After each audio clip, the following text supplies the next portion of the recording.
Hey everyone, it's Tuesday. You know what that means. Story time.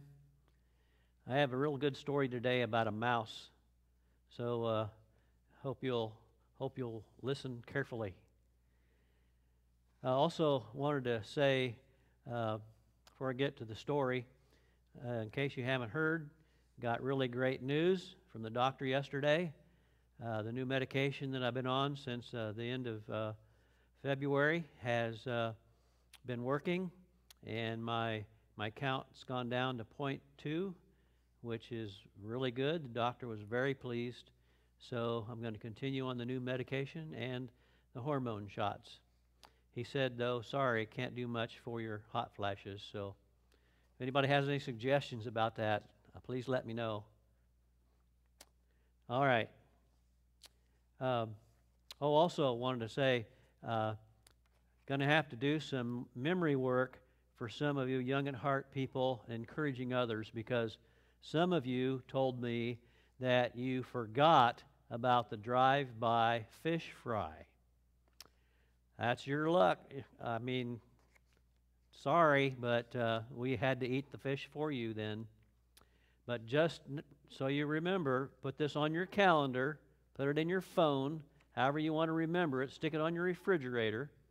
Wednesday, June the 10th at 11:30, we're having a drive-by pancake and sausage lunch. So, hope you can come. And do not forget it. If you do, we'll have to eat your pancakes and sausage. All right. Well, I also want to thank you for all your prayers. George, Scott, and Mike and I, we have been getting a lot of people commenting about how they're praying for us, and we really appreciate all those prayers. We're working our tails off here, doing different things that we've never done before, having fun doing it, but we just want to thank you for your prayers and all of your encouragement and all of your support. All right, here's the story for today. It's called The Mouse Story.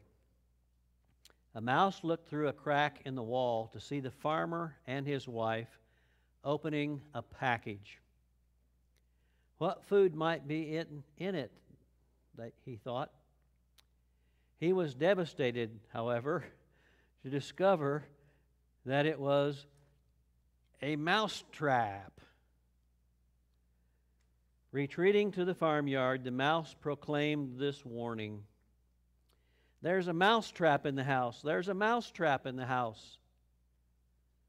The chicken clucked and scratched, raised her head and said, Mr. Mouse, I can tell this is of grave concern to you, but it's of no consequence to me. I cannot be bothered by this. The mouse returned to the pig and said, There is a mouse trap in the house. There's a mouse trap in the house. The pig sympathized but said, I am so very sorry, Mr. Mouse, but there is nothing I can do about it. I'll pray, though. Be assured that you are in my prayers. Then the mouse turned to the cow. She said, Wow, Mr. Mouse, I'm so sorry to hear about the mouse trap, but it's no skin off of my nose. So the mouse, dejected, returned to the house, head down, to face the farmer's mouse trap all alone. That very night, the sound of the mouse trap was heard. Well, the farmer's wife got out of bed, rushed to see what had been caught. But in the darkness, she didn't see that the mousetrap had caught a venomous snake by the tail. It bit her. The farmer rushed her to the hospital. She returned home after a treatment with a fever.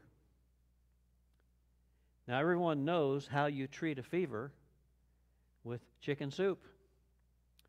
So the farmer took his hatchet, went out to the farmyard, and got the soup's main ingredient.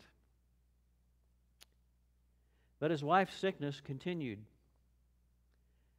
So friends and neighbors came to sit with the wife around the clock. To feed them, the farmer had to butcher the hog. The farmer's wife, however, did not get well. She died. There was a funeral, and there was a funeral dinner. So the farmer had to slaughter the cow to provide enough meat for all the people who came.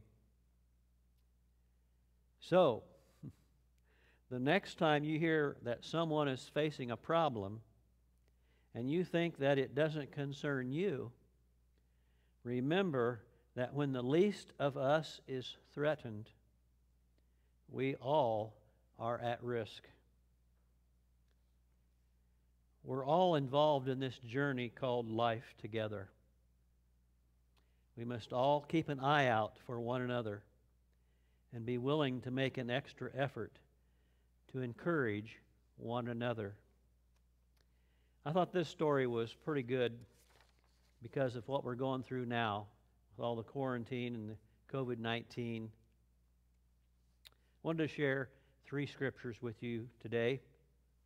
The first comes from 1 Thessalonians 5:11. Therefore encourage one another and build up one another, just as you also are doing. I think we're seeing that happening here at the port. And I know even after the church gets back together, we're going to continue to do that. We're not going to be reopening the church, okay? We're not, because the church has not been closed. We are continuing to be the church. We may not be meeting in the building like we did before, but the church is still the church, and we've been out there together being the church. So let's keep being the church out there, because you know what? We're touching other people that we've never touched before. Second scripture is from Hebrews 10:24 and 25. This is one of Janet's favorite scriptures. Let us consider how to stimulate one another to love and good deeds. I think she's probably talking about me, but no, she probably really isn't.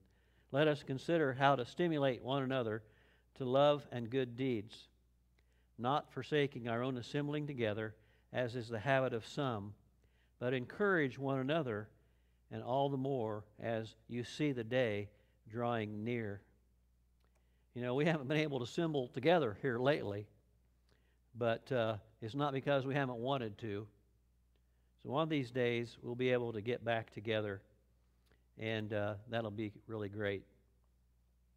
And the third scripture I want to share with you is from Proverbs 27:17.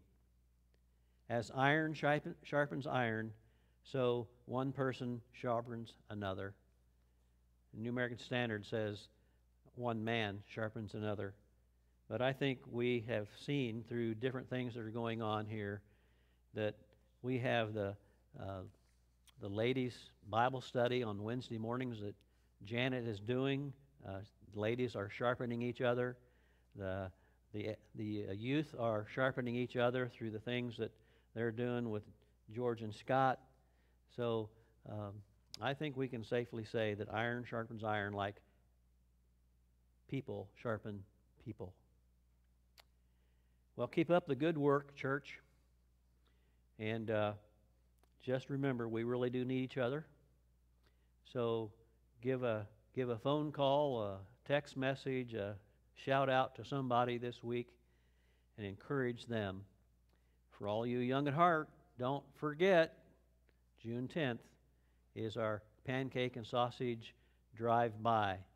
Now, Scooter and Goober want to use the pancakes like Frisbees and throw them to you, so we're going to have to work on that, but hopefully we'll just put them in a package like we did the fish and get them to you that way, all right? Because I'm sure that would be funny, but it would probably be wasteful, because I don't think they could probably hit the broadside of a barn. So anyway, that's all I have for you this week. So keep the faith, keep those eyes to the skies, and we'll see you next week. So long.